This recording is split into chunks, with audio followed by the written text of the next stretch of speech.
शुरुआत हम करते हैं 5 स्ट्रक्चर से। उनमें से पहला स्ट्रक्चर है अनफुलफिल्ड विश ऑफ प्रेजेंट।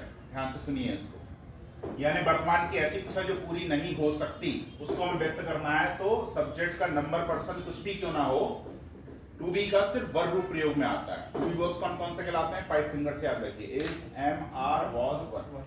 कौन सा आएगा इसमें? वर्ब रूप आएगा, यानी वर्ब प्लस वुड स्ट्रक्चर आएगा जब अनफुलफिल्ड विश बताना हो। जैसे एक मैंने उदाहरण आपको बोला, अगर मैं भारत का प्रधानमंत्री होता तो गरीबी हटा देता। इसको इंग्लिश में कैसे बोलेंगे? If I were the PM of India I would remove the poverty. Verb plus would आएगा प्रेजेंट में भी।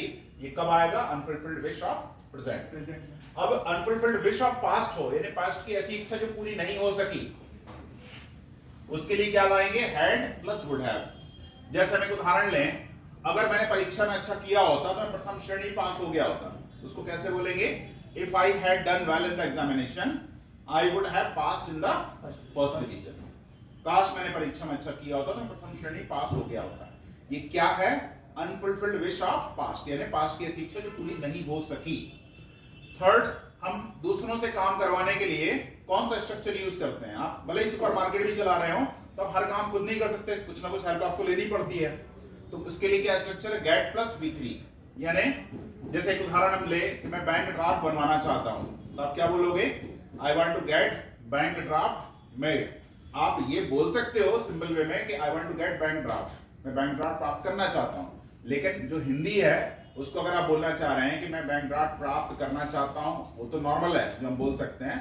लेकिन आप मैं बैंक ड्राफ्ट बनवाना चाहता हूं ये बोल रहे हैं, तो आपको ऐसा ही बोलना पड़ेगा गेट प्लस V3 के साथ, I want to get bank draft made.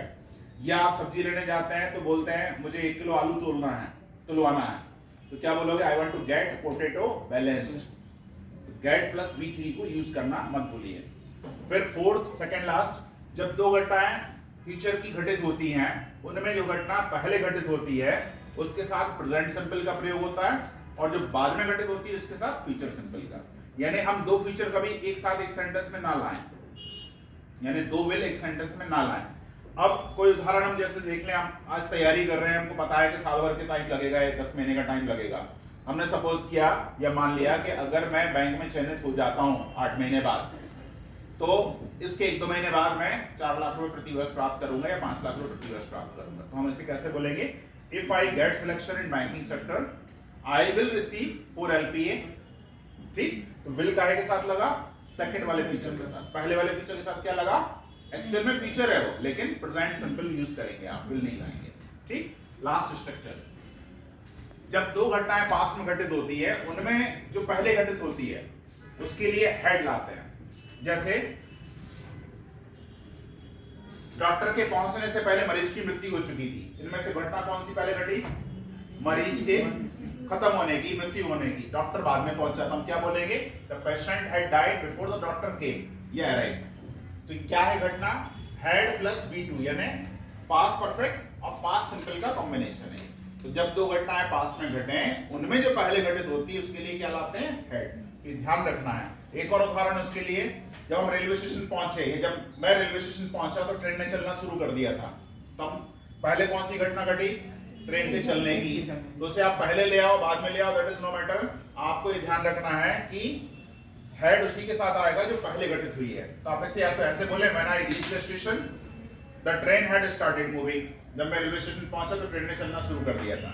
या आप उल्टा बोले, the train had started moving, train ने चलना शुरू कर दिया था when I reached the railway station, जब मैं रेलवे स्टेशन पहुंचा।